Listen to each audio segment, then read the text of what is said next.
ایک نااہل شخص کو ملک پر مسلط کرنا اور پاکستان کو تباہی اور بربادی کے گڑھے میں دھکیلنا کافی نہیں تھا؟ سینٹ الیکشن میں حکومتی امیدوار کی شکست کے فوراً بعد جس طرح آپ نے اعتماد کا ووٹ لینے میں اپنے سلیکٹڈ کی دوبارہ مدد کی، کیا وہ کسی سے ڈھکا چھپا ہے؟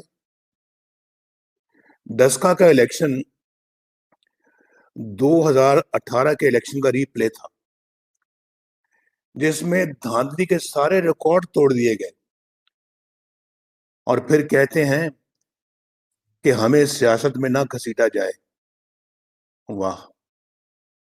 پاکستان کے جمہوری نظام اور اخلاقیات کو پاؤں تلے رونتے ہوئے آپ اس حد تک گر چکے ہیں کہ پہلے آپ نے کراچی میں چادر اور چار دیواری کو پامال کیا، رات کے وقت مریم نواز کے ہوٹل کے کمرے کا دروازہ توڑا، اور اب انہیں دھمکی دے رہے ہو کہ اگر وہ باز نہ آئی تو انہیں سمیش کر دیا جائے گا۔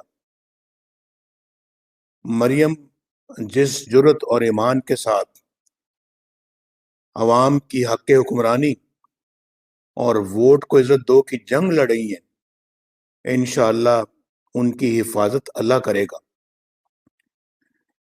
میں خدائی لہجے میں دھمکیاں دینے والوں کو تنبیہ کرنا چاہتا ہوں کہ اگر کسی نے کوئی مذموم حرکت کی تو اس کے ذمہ دار عمران خان کے علاوہ جنرل قمر جاوید باجوہ، جنرل فیض حمید اور جنرل عرفان ملک ہوں گے۔